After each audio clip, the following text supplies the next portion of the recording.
Hi friends good morning मु मोर आउ गोटे नुआ व्लॉग को आपण मानक स्वागत करुच्ची। तो आज मोर सकाळ आरंभ होइतिला रूम सजाड़िबारु जोटा कि सब बेले हुए माने सबुदिन सकाळु एमती हुए। गोटे कथा बुझी पारुनी मु टेबल सजाड़ला बेले मो बेड खराब हो जाए, बेड सजाड़ला बेले टेबल खराब हो जाए। आज माने एबे जेहेतु मोर पढ़िबार थिला सेथिबे मु टेबल को सजाड़ी के बेड को खराब कर देली। जी मु मोर गोटे कॉपी खोजी खोजी मुंडो खराब कर देली, किंतु फाइनली मते सेटा मो बैग रो मिलिला। पढ़िबा पई सब रेडी करिकी सब जिंस ठीक जगह रे रखिकी मु पळेली ब्रश करिबा पई। ब्रश करिके आसी सारिबा परे मु गली गरम पानी तयारी करिके पीबा पई। मु सबुदिन सकाळे गरम पानी पिए ना, किंतु मोर आज मने पड़ी जाइतिला सेथि पई मु एटा पी देली, नहल तो मु सबुदिन भूली जाए। सबुदिन सकाळु खाली पेटरे गरम पानी पीबा गोटे बहुत भले हैबिट, सेथि पई तो मोर एटा जम्मा पे मने रहे ना। किछि दिन हबो मु सकाळु टिके जल्दी उठुची, बेसी जल्दी नुह मो टिके जल्दी माने जेतिके बेले उठुतिली ता आधा घंटा पूर्व उठुची। जल्दी उठिबाकू मते बहुत भल लागे जे, हेले कोन हबो मोर बा निद भांगे ना सकाळे। आ छाडंतु से कथा, गरम पानी टा पी सारी कि मु बसी गली पढ़िबा पई। पढ़िबा बेले मो सहित सब बेले एटा हुए कि किछि गोटे आनी नथिबी, भूली जाइथिबी, पुणी उठिकी जेबी आनिबा पई, जेमिति एबे जाई कि नै कि आसिली। एई चक्कर रे मोर पढ़िबा को भी आ इच्छा हुए ना। अच्छा आपण मानक सहित एमति केबे हुए कि किछि गोटे भूली जाइथिबे ताको आनिया को जिबे एमति चालिथिबो। छाडंतु से कथा, नवेम्बर 23 रु हमर सेमिस्टर आरंभ, मु किछि भी पढ़िनी ए पर्यंत। टाइप रो प्रॉब्लम देखंतु, नवेम्बर 23 रु सेमिस्टर और नवेम्बर 11 रु थर्ड इंटरनल, जीवन सारा एग्जाम। बहुत टाइम पढ़ी सारिबा परे मु मझिरे टिके डिस्टर्ब हो जाइथिली, माने यूट्यूब वीडियोस देखुतिली। टाइम वीडियोस देखि कि मु पुणी पढ़िबा को बसी गली। देखुचंती तो मु केते भलो पिला, जेते बेले ठीक 9टा हे गला मु पढ़ा पढ़ी बंद करिकि गली कॉलेज पई रेडी होबाकू।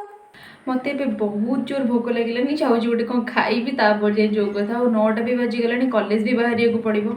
तो चलो आज मु ब्रेकफास्ट रे स्मूदी तयारी करथिली, जोटा कि होची मो ऑल टाइम फेवरेट और कंफर्ट फूड। स्मूदी तयारी करबा पई मु नेइथिली सेव, कदली और दही और चीनी, बस एतिकी। आपण माने मो चॉपिंग स्किल को देखि कि मते जज करिवेनी, मु तरतर रे एमती करूथिली, नहले मो चॉपिंग स्किल बहुत भलो। टिके निज को प्रशंसा करि देली, और नहले समस्त तो तम भितर कोनटा कम अछि सेही जिंसटा को ही देखिबे। एथि पई निज को प्रशंसा करिबा दरकार। छाडंतु से कथा, पूरा जल्दी जल्दी एप्पल को काटी देली। एप्पल को एमिति काटिली जे ता मंजी को भी काटी देली, सेति मते परे ताकू सब बाहर करिया को पड़िला। ता से तो मु कदली को भी काटी देली, सबको काटी कुटी देकी ताकू ग्राइंडर जार रे पकेई देली। तापरे बहुत सारा ना जेतिकी क्वांटिटी दरकार सेतिकी दही पकेई देली, आ तापरे चीनी पकेई देली। चीनीटा पकेई सारिया परे मु रियलाइज कली कि अरे एथिरे तो पिंपुडी थिला, तो मते ताकू सब बाहर करिया को पड़िला। चीनीटा को जोठी रखिले भी ता भीतर को पिंपुडी जाउची के मिदी, मु सेही कथाडा भाबुची। एई पिंपुडी को बाहर करबा चक्कर रे मोर बहुत टाइम पळेला और लेट भी हे गला। अच्छा मु कोन सुनिची जे पिंपुडी को खाई देले नई पहरिबा सिखंती बोली। भाबुची कि गोटे दिन पिंपुडी को खाइकी पहरिबा को ट्राई करी, देखिबा पहरी पारुची कि नै। तापरे मु ताकू पूरा भल से ग्राइंडिंग कर देली और रेडी करी देली मो फेवरेट फूड। एथिरे टिके चीनीटा अधिका पड़ी जाइतला, सेथि पई बहुत अधिका मिठा लागुतला और मते भलो भी लागलानी, और मो मूड भी ऑफ हे गला। जहा हला हला, आज किंतु मु ठीक टाइम रे पूरा कॉलेज को बाहरीची। हमर आज फर्स्ट क्लास टा नथिला, माने 11टा रो क्लास थांता, बट कोन हला जानिचंती मेल रे आसिला कि फर्स्ट क्लास टा होबो बोली। माने टाइम टेबल टा चेंज हो जाइतला, फर्स्ट क्लास हला, सेकंड क्लास हला, थर्ड क्लास टा गैप थिला, पुणी लास्ट क्लास टा थिला। खुचंती तो मोर केते टेंशन। 2टा क्लास सरी गला परे गैप जो थिला, सेही गैप रे मु कॉलेज सारा बुली की टाइम वेस्ट करूथिली। तापरे क्लास टाइम जेतबेले हला, सुन्ना पिला भळे जाईके क्लास रे बसी गली। देखंतु मो कॉपी रे कोन लिखा हिची, पूरा खुशी हे गली मु। सब क्लास सरी गला परे रूम को पळे आसिली, मु एठी चेक करूथली काई ना झरकाटा खोलला बेले छिटी पिटी सबले पसी जाय, बट आजी नथिला। मो बोते रूम टा दिन को 3-4 थरा सजाडे, से पुणी असना हे जाय, तो सेति पई कॉलेज रे आसी कि मो बेड टा को ठीक करूथली, जोटा कि सकाळे खराब करिके जाइथिली। रूम टिके एपट सेपट हेले मते जम्मा भी भल लागे ना, मोर किछि भी करिबा को इच्छा होय ना, सेति पई मु फास्ट रूम को ठीक करे, तापर जाईकी जहा बहुत ट्राई करिछि कॉलेज रो आसी सारी के टिके पढिबी बोली, बट सेटा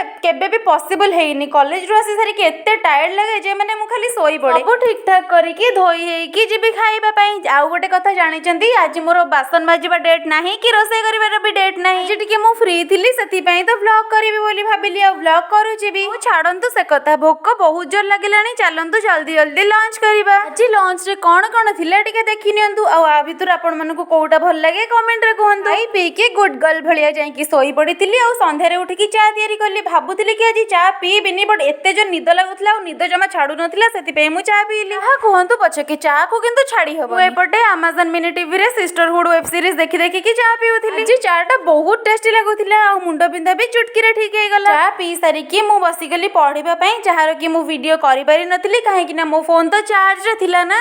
ଆଜି ରାତିରେ ମୁଁ ପଢ଼ିବା ଟାଇମ୍ରେ ଜମା ବି ଡିଷ୍ଟର୍ବ ହେଇନି। ଆରେ ଇଏ କ'ଣ କବାଟଟା ଖୋଲିଲା ବେଳକୁ ଦେଖିଲୁ କି ଆମ ରୁମ୍ ଆଗରେ ରସୁଣ ବାଣ ଥୁଆ ହେଇଥିଲା, ଯାହାକୁ କି ଆମେ ନେଇକି ପଳେଇ ଆସିଥିଲୁ ଆଉ ସବୁ ଫୁଟେଇ ଦେଇଥିଲୁ। ମାନେ ଛୋଟବେଳେ ବହୁତ ଅଧିକ ରସୁଣ ବାଣ ଫୁଟେଇଛନ୍ତି ଟିକେ କମେଣ୍ଟରେ କୁହନ୍ତୁ। ୟାକୁ ନେଇକି ମୋ ରୁମମେଟ୍ ଉପରକୁ ସବୁ ଫୋପାଡ଼ି ଦେଲି। ଆଚ୍ଛା ହଉ, ଆଉ ବେଶୀ କିଛି ନ ଗପିକି ଚାଲନ୍ତୁ ରାତି ପାଇଁ ଖାଦ୍ୟ ତିଆରି କରିବା। ରୁଟି ତିଆରି କରିବାକୁ କଷ୍ଟ ବୋଲି ଆମେ ଅଟା ଚକୁଳି ତିଆରି କରିବୁ ଆଉ ତା ସହିତ ଟମାଟୋ ଚଟନି। ଆପଣମାନଙ୍କୁ ଚିନି ବାଲା ଅଟା ଚକୁଳି ପସନ୍ଦ ନା ବିନା ଚିନି ବାଲା କମେଣ୍ଟରେ କହିବେ। ଯାହା ବି କୁହନ୍ତୁ, ଗୋଟେ କାମ କରି କରି ଭିଡ଼ିଓ କରିବା ସତରେ ବହୁତ କଷ୍ଟ। ଯୋଉଠି କାମଟା 5 ମିନିଟରେ ସରିଯିବା କଥା ସେଇଠି କାମଟା 10 ମିନିଟରେ ସରିବ ଯେତେବେଳେ ଭିଡ଼ିଓ କରୁଥିବ। କାଲି ମୋର ରୋଷେଇ କରିବା ଡେଟ୍ ଅଛି, ସେଥିପାଇଁ ମୁଁ ମଟରକୁ ପାଣିରେ ପକଉଥିଲି କାହିଁକି ନା ମୁଁ କାଲି ମଟର ତରକାରୀ କରିବି। ଯାହା ହଉ ମଟରକୁ ପାଣିରେ ପକେଇବାଟା ମୋର ଆଜି ଜଲ୍ଦି ମନେ ପଡ଼ିଯାଇଛି, ନହେଲେ ଆଉ ପୂର୍ବଥର ଭଳିଆ ରାତି ଅଧରେ ଉଠିକି ପକେଇଥାନ୍ତି। ଦେଖନ୍ତୁ ଏପଟେ ଗୋଲ ଗୋଲ ଅଟା ଚକୁଳି ତିଆରି ହଉଛି। ଦେଖିବାକୁ ତ ସୁନ୍ଦର ଲାଗୁଛି କିନ୍ତୁ ଆକୁ ଓଲଟେଇବା ଟାଇମ୍ରେ ଜମା ଏଇଟା ତାୱାରୁ ବି ଉଠିଲାନି, ସେଥିପାଇଁ ମତେ ଏତେ ଜୋର ଲାଜ ଲାଗିଲା ଯେ ମୁଁ ତାକୁ ଭିଡ଼ିଓ ବି କଲି। ଏବେ ଆମେ ଟମାଟୋକୁ ଫ୍ରାଏ କରୁଛୁ, ଏଥିରେ ଲୁଣ ପକେଇକି ଏଇଟା ଫ୍ରାଏ ହେଇଗଲା ପରେ ତାକୁ ଗ୍ରାଇଣ୍ଡିଙ୍ଗ କରିବୁ। ଆଉ ଗୋଟେ ସାଇଡରେ ମୁଁ ପିଆଜ ଧରିକି ବସିଗଲି,